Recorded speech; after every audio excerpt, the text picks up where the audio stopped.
Hey guys, मेरा नाम है सैयद सोबान और आप देख रहे हैं जागरणजोश.com। और इस वीडियो में आज हम आपको बताने वाले हैं कुछ करंट अफेयर्स के क्वेश्चंस। क्या क्वेश्चंस बनाए जा सकते हैं, उनके सही जवाब क्या होंगे, उनके बारे में भी बात करेंगे। साथ साथ इस वीडियो के एंड में आपको एक सवाल देंगे जिसका जवाब आपको हमें कमेंट बॉक्स में लिखकर देना होगा। तो चलिए शुरू करते हैं पहले सवाल के साथ। महापरिनिर्वाण दिवस निम्न में से किस दिन मनाया जाता है? सही जवाब है ऑप्शन बी 6 दिसंबर। तो पूरे भारत में ये 6 दिसंबर को हर साल डॉक्टर बाबा साहब भीमराव अंबेडकर की पुण्यतिथि के दिन महापरिनिर्वाण दिवस के रूप में इसको मनाया जाता है। बाबा साहब अंबेडकर का निधन 6 दिसंबर 1956 को उनके दिल्ली स्थित आवास जो था उनका वहाँ पर हुआ था। और इस दिन हर साल लाखों लोग मुंबई में भीमराव अंबेडकर जी की समाधि पर आते हैं। इसे चैत्य भूमि भी कहा जाता है। डॉक्टर भीमराव अंबेडकर ने बरसों तक बौद्ध धर्म का अध्ययन किया था। उसके बाद 14 अक्टूबर 1956 को उन्होंने बौद्ध धर्म को अपनाया भी था। बढ़ते हैं अगले सवाल की तरफ। सवाल है कि हाल ही में किस देश ने जूनियर हॉकी विश्व कप 2021 जीत लिया है? सही जवाब है अर्जेंटीना।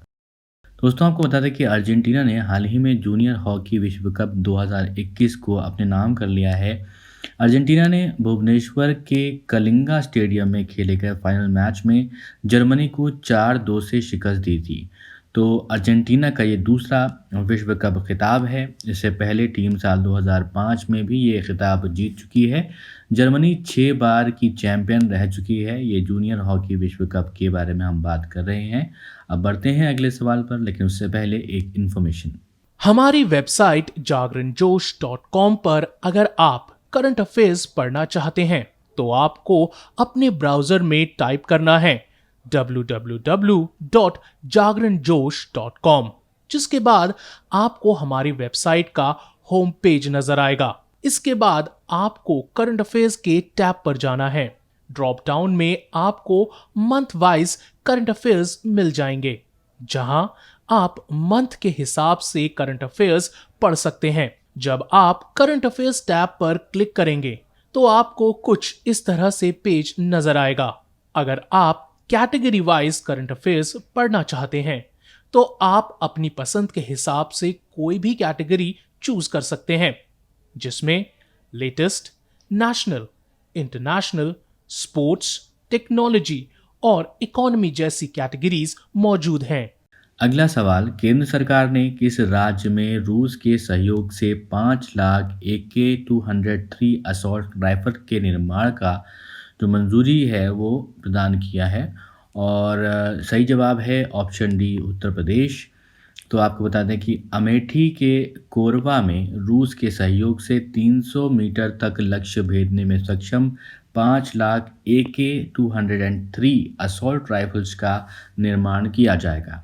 केंद्र सरकार ने इसके निर्माण की योजना को मंजूरी दे दी है और अन्य राइफलों के मुकाबले में वजन में ये हल्की होने के साथ साथ AK-203 चलाने में भी बहुत आसान है, ऐसा विशेषज्ञ बताते हैं। ये 3 दशक से ज़्यादा समय से पुरानी इंसास राइफल की जगह लेंगी। इसी सौदे के तहत 5 लाख राइफल्स का निर्माण भारत में होगा। जैसा कि अभी आप जानते हैं कि जो व्लादिमीर पुतिन साहब थे वो कल भारत के दौरे पर आए हुए थे। 2+2 जो है डायलॉग की बात हुई रही है, उसमें क्या क्या इंपॉर्टेंट बातें हैं उन सब पे भी चर्चा करेंगे। अब बढ़ते हैं फिलहाल अगले सवाल की तरफ। अगला सवाल है कि हाल ही में न्यूजीलैंड के किस बॉलर ने एक पारी में सभी 10 विकेट लेने वाले विश्व के वो तीसरे खिलाड़ी बन गए और ऐसा कारनामा उन्होंने करके दिखाया? तो सही जवाब है ऑप्शन ए एजाज पटेल। ये इंडियन ओरिजिन के हैं लेकिन हैं न्यूजीलैंड के खिलाड़ी। तो आपको बता दें कि न्यूजीलैंड के स्पिनर हैं एजाज पटेल और भारत के खिलाफ टेस्ट मैच में एक ही पारी में 10 विकेट लेकर उन्होंने इतिहास रचा है। वो ऐसा करने वाले दुनिया के तीसरे खिलाड़ी बन गए हैं। न्यूजीलैंड के पहले गेंदबाज भी वो बने हैं जिन्होंने 10 विकेट लिए हैं किसी भी टेस्ट मैच में। इससे पहले इंग्लैंड के जिम लेकर और हमारे देश भारत के अनिल कुंबले ये कारनामा कर चुके हैं। जिम लेकर ने ऑस्ट्रेलिया के खिलाफ मैनचेस्टर में 26 जुलाई 1956 को 53 रन दे करके 10 विकेट झटके थे।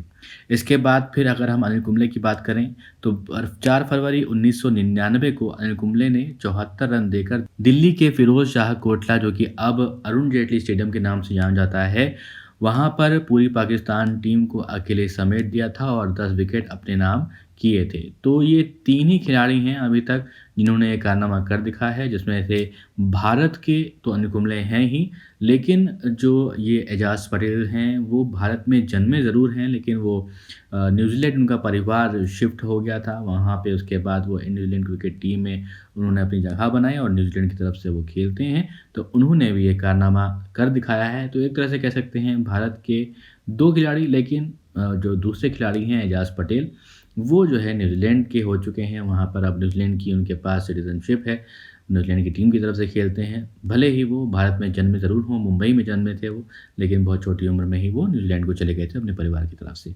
बढ़ते हैं अगले सवाल की तरफ। अगला सवाल है कि अभी हाल ही में किस देश के प्रधानमंत्री ने अमेरिका से ईरान के साथ परमाणु वार्ता रोकने की अपील की है? सही जवाब है ऑप्शन ए, इजराइल। तो इजराइल ने ईरान पर उन्नत सेंट्रीफ्यूज के साथ यूरेनियम को समृद्ध करना शुरू करने का आरोप लगाते हुए संयुक्त राज्य अमेरिका से ईरान के साथ परमाणु वार्ता तुरंत रोकने का आग्रह किया है।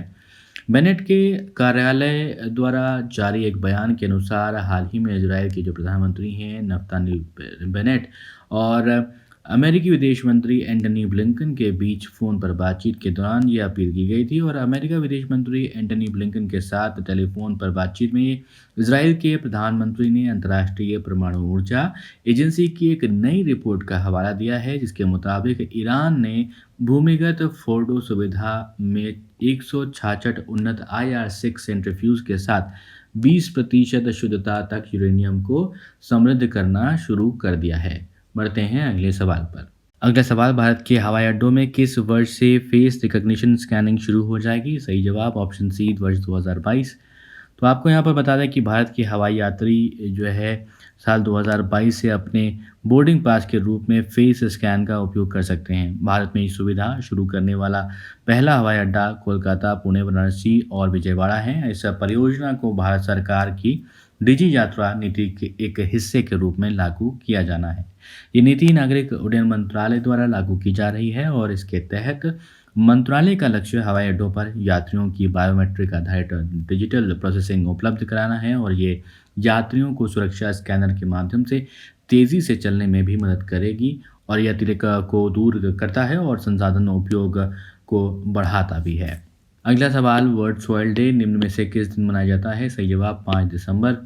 तो आपको बता दें कि मिट्टी के महत्व को याद रखने के लिए, उसके संरक्षण के प्रति लोगों को जागरूक करने के लिए 5 दिसंबर को विश्व मृदा दिवस मनाया जाता है। इसका उद्देश्य लोगों का ध्यान मृदा संरक्षण और टिकाऊ प्रबंधन की ओर लाना है। पहली बार पूरे विश्व में 5 दिसंबर 2014 को मृदा दिवस मनाया गया था। अब वो सवाल जिसका जवाब आप सब में से सभी लोगों ने मोस्टली सही दिया है और सवाल वो था कि 4 धाम देवस्थानम मैनेजमेंट एक्ट को किस राज्य सरकार ने वापस लिया है? सही जवाब उत्तराखंड।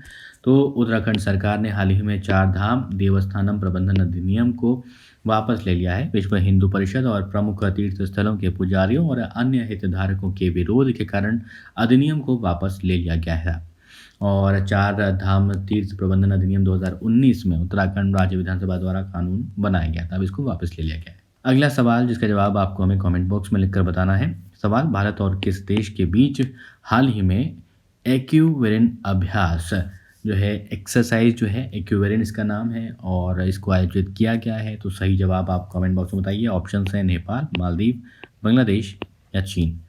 और वीडियो अच्छा लगा हो तो वीडियो को लाइक करें, वीडियो को अपने दोस्तों के साथ भी शेयर करें और अभी तक आपने हमारे चैनल को सब्सक्राइब नहीं किया है तो ज़रूर सब्सक्राइब करें और देखते रहें जागरणजोश.com।